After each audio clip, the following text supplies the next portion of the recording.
Bem-vindos ao Repórter África.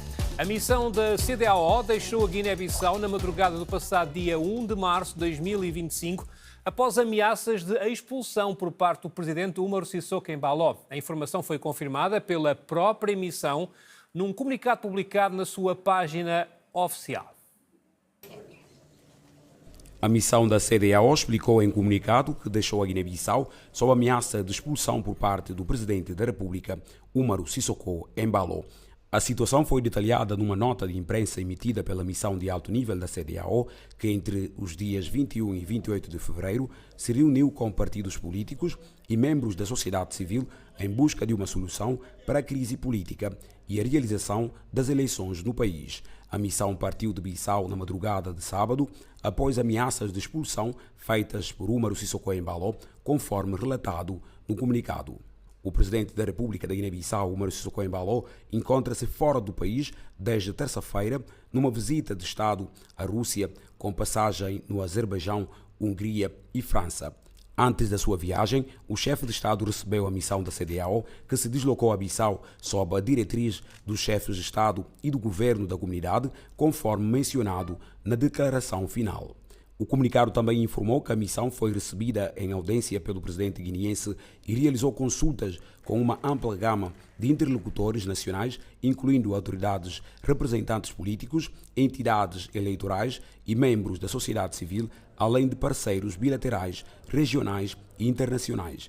A delegação já estava em Bissau quando o chefe de Estado anunciou que as eleições gerais, legislativas e presidenciais serão marcadas para o dia 30 de novembro. A Liga Guineense dos Direitos Humanos denunciou a detenção, em Bissau, de 5 jovens ativistas pertencentes ao movimento revolucionário Pó de Terra, desde o passado dia 27 de fevereiro, por agentes da Guarda Nacional. A organização responsabiliza o Ministério do Interior pela integridade física dos detidos e exige a imediata libertação dos mesmos. Os jovens ativistas detidos, pertencentes ao movimento revolucionário Pó de Terra, terão sido acusados de planear uma manifestação no país. Uma detenção que a Liga Guineense dos Direitos Humanos considera ilegal e arbitrária.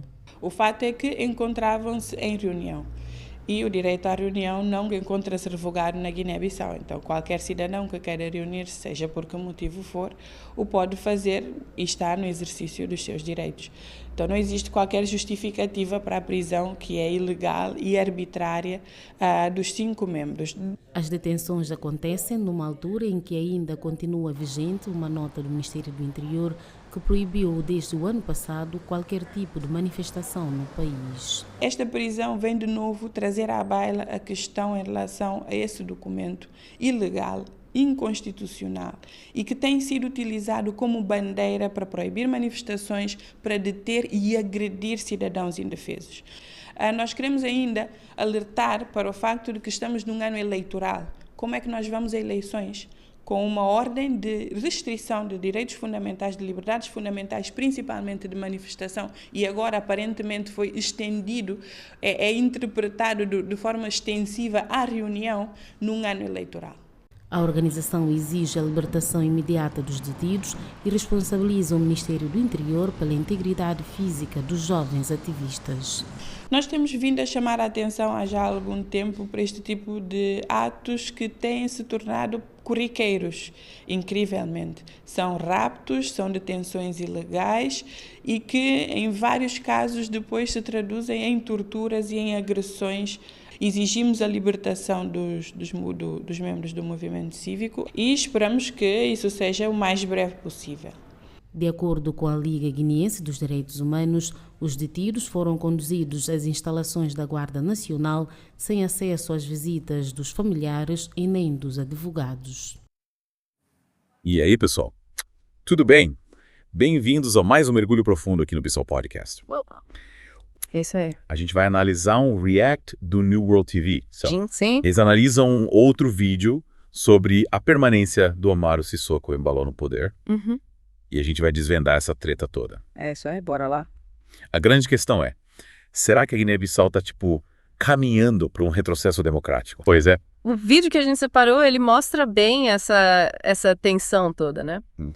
O mandato do Sissoko, né, como todo mundo sabe, deveria ter terminado lá em fevereiro de 2025. Isso. Mas as eleições foram adiadas, né, para novembro do mesmo ano. O governo fala em dificuldades, né, técnicas, financeiras. Ei, Então o caldo está entornando. pois é. A Guiné-Bissau já tem um histórico de instabilidade, né? Tipo, me explica uma coisa. Esse adiamento das eleições, ele realmente coloca a democracia em risco. Olha, com certeza. A gente pode dizer que isso é um sinal de alerta, assim, gigante, né? O vídeo destaca, inclusive, a ironia da situação, né? Que ironia. O Sissoko sempre defendeu o limite de mandato, né? É. Principalmente na sedial, né? Assim, E agora ele está sendo criticado pelos mesmos motivos, né? Tipo, faço o que eu digo, mas não faço o que eu faço, né? É, tipo isso. o vídeo ainda faz um paralelo com o Senegal, né? Sim. Lá o presidente Macky Sall tentou fazer a mesma coisa. Mas o Conselho Constitucional barrou a jogada. Na Guiné-Bissau, a Corte Suprema permitiu que o Sissoko ficasse até setembro. Pois é. E ele ainda estendeu o prazo. E aí, a gente fica naquela dúvida. Será que o judiciário guinense é realmente independente? Essa é uma questão crucial quando a gente fala de democracia, né? Verdade. E a CDAO está numa sinuca de bico, né? Se intervém, pode ser acusada de intromissão. Se não faz nada, perde credibilidade. É verdade. A CDAO já teve problemas para lidar com crises parecidas, né? Sim. Tipo no Mali, Burkina Faso. Exatamente. Os contrastes desses dois países, que não é a mesma coisa, porque quando você observa um pouco a Guiné-Bissau, é um país conhecido por sua instabilidade política e segurança permanente. Aliás, uma das razões pelas quais o país está nesse estado, um país que tem dificuldade em se desenvolver, um país muito corrupto em todos os setores de atividade. E tudo isso, você ainda tem líderes como Umaru Sissoko, é uma figura bastante controversa. Você se lembra bem, ele se tornou se comporta como um rei. Na verdade, ou seja, da execução dos poderes que lhe são conferidos, quem decide, em um determinado momento, ele dissolveu o parlamento, porque o parlamento estava sendo dirigido na época, estava dominado na época pela oposição. Então ele temia que pudessem depô-lo uma bela manhã por um voto dos deputados na Assembleia Nacional. Então ele temia por isso se apressou em dissolver o parlamento. Então o controle realmente lhe escapava. E depois, não se sabe o que aconteceu, ele decidiu adiar Sini Derri, o secretário legislativo e presidencial, que deveria acontecer no final de 2024. E as razões mencionadas, ele menciona as razões técnicas e financeiras. Ou seja, o senhor Umaru Sissoko teve mais de 4 ou 5 anos para organizar as eleições. Ele não sabia que deveria prever tudo isso. Ele não sabia que o órgão responsável pela organização das eleições precisava de recursos técnicos. Para ir a uma votação para renovar as instâncias no nível de seu país, ele não sabia disso. É na véspera que ele... E então, é praticamente algumas semanas antes que ele decide adiar, por alguns meses, ele decide adiar as eleições. E então, ele sabia que isso iria criar esse problema, porque a oposição o havia chamado a organizar as eleições o mais rápido possível, porque seu mandato terminava em 27 de fevereiro de 2025, ele ignorou como se não esperasse nada. Ele não queria abrir um diálogo político para que os atores pudessem realmente discutir os problemas. Então, na realidade, isso pode ser interpretado ou pode ser objeto de interpretação, porque hoje ele acredita que a Suprema Corte o autoriza. E esse é o problema do funcionamento das instituições neste país. Infodê, então, sob o regime em vigor, ele o autoriza de ser ainda presidente até 4 de setembro. E as eleições devem acontecer no dia 30 de novembro, porque na realidade, quando você está no poder, você precisa organizar as eleições para que seu sucessor seja conhecido e a transição de poder aconteça. Na verdade, então, ele pode ficar lá, mas aqui ele também ultrapassa os prazos. Ele não sabe, no Tribunal Constitucional, na maioria dos nossos países africanos, isso sempre ultrapassa. Vocês veem as pessoas que ultrapassam 1 ano, 2 anos. Então, voltando à minha pergunta, podemos comparar o que ele faz com o que ele fez no Senegal? A Guiné-Bissau não tinha os meios técnicos e financeiros para realizar as eleições. Atualmente há uma crise política porque ele excedeu seu mandato, legalmente. Seu mandato que termina naquele dia, 27 de fevereiro. Então isso cria uma crise e a CDAO até antecipou enviando Na Guiné, é necessário uma delegação para poder conversar com os atores políticos, exceto que a Cida não confia mais na oposição de Saouk, guinense. Então isso realmente cria uma crise que poderíamos ter evitado. E aqui está, é o Umaro Sissoko Embalo, que lutou por muito tempo contra o terceiro mandato do presidente Lebrun, que se autoproclamou como o mais democrático da África Ocidental. O Umaro Sissoko Embalo está hoje seguindo os passos de Macky Sall, como vimos no Senegal no início. No início de 2024, com essa crise que o Senegal enfrentou, mas que foi salva por um triz, o Senegal foi salvo por seu Conselho Constitucional. Será que corremos o risco de viver a mesma situação na Guiné-Bissau?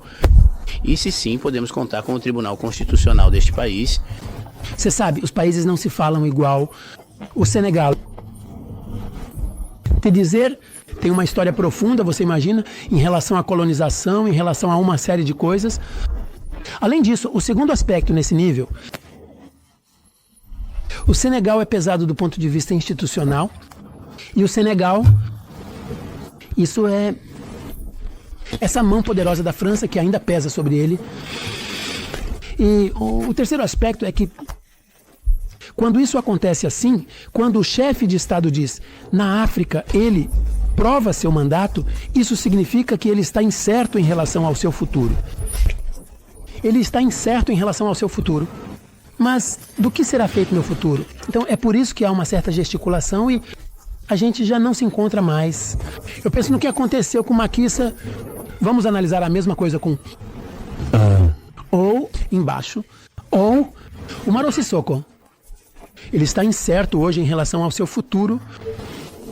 Quando isso acontece assim, significa que ele ainda não tem seu Delfim, como Macky Sall. Ele estava preparando seu Delfim. Macky Sall não queria sair assim. Ele queria ter um Delfim sobre quem ele sempre pudesse contar. E se quando isso acontece assim, significa que sim, ele também talvez não tenha seu Delfim. Então ele está procurando, ele precisa de tempo, na verdade. Ou ele hesita em ir ou não? Sim, é legal, ele hesita, mas antes que ele hesite, o que o faz hesitar, mas é em relação ao seu futuro, ele se pergunta, o que eu vou me tornar? Aquele que vai me suceder, será que será um homem seguro? Mas eu também acho que é isso que está acontecendo no BNG. As instituições não são as mesmas. Você imagina as instituições, o Conselho Constitucional e tudo isso.